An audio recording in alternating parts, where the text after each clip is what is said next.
देखिए, सबसे पहले आपको ये समझना होगा कि रंग क्या होता है।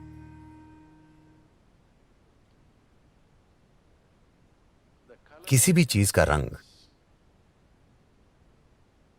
उसका अपना रंग नहीं होता। ये वो रंग है जिसे वो चीज खारिज कर देती है या दे देती है, या जिसे वो रिफ्लेक्ट करती है। कोई चीज लाल दिखती है इसलिए नहीं क्योंकि वो लाल है, बल्कि इसलिए क्योंकि सफेद प्रकाश में जो 7 रंग हैं वो हर चीज को अपने अंदर सोख लेती है और लाल रिफ्लेक्ट करती है, इसलिए वो लाल दिखती है। तो लाल मतलब ये नहीं है कि वो लाल है, लाल का मतलब है कि वो लाल नहीं है। Do you understand? समझे आप? हाँ, कोई चीज लाल है इसलिए नहीं क्योंकि वो लाल है, बल्कि इसलिए क्योंकि उसे लाल नहीं चाहिए, इसलिए वो लाल दिखती है। तो जो कुछ भी आप दे देते हैं दुनिया में भी वही आपका गुण होगा, है ना?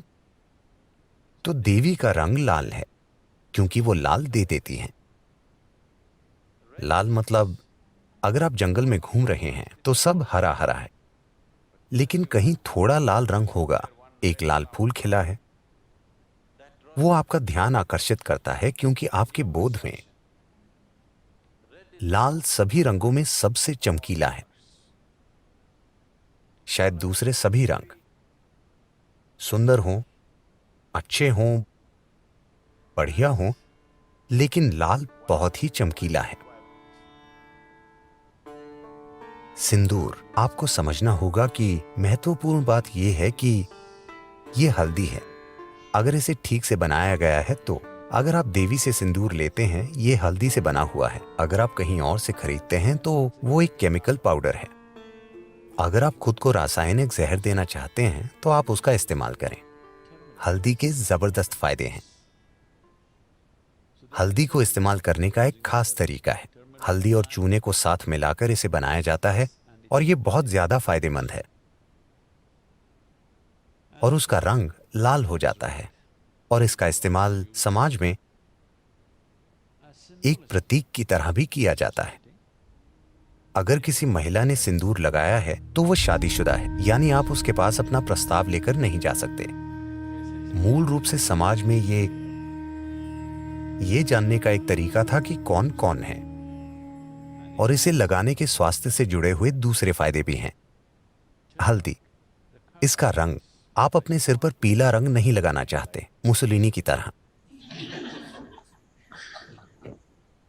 तो लाल बेहतर है। और यह हमेशा देवी का रंग भी होता है, सिर्फ यही नहीं, हर जगह।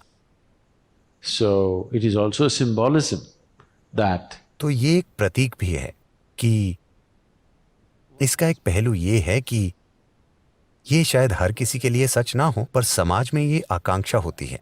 ये आकांक्षा इस संस्कृति में थी। ये आकांक्षा इस संस्कृति में थी।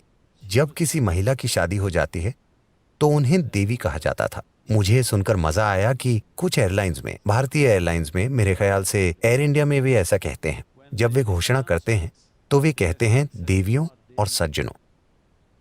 क्या आपने सुना है? नहीं। हिंदी में जब वे घोषणा करते हैं तो वे पुरुषों को सज्जनों कहकर पुकारते हैं, that means gentlemen. और महिलाओं को वे देवियों कहते हैं। ये बहुत आम है। हमारे परिवारों में मेरी दादी और दूसरी महिलाओं को उनके पति हमेशा देवी कहते थे, हमेशा, ये पहचानने के लिए कि उनमें ईश्वर का एक तत्व है।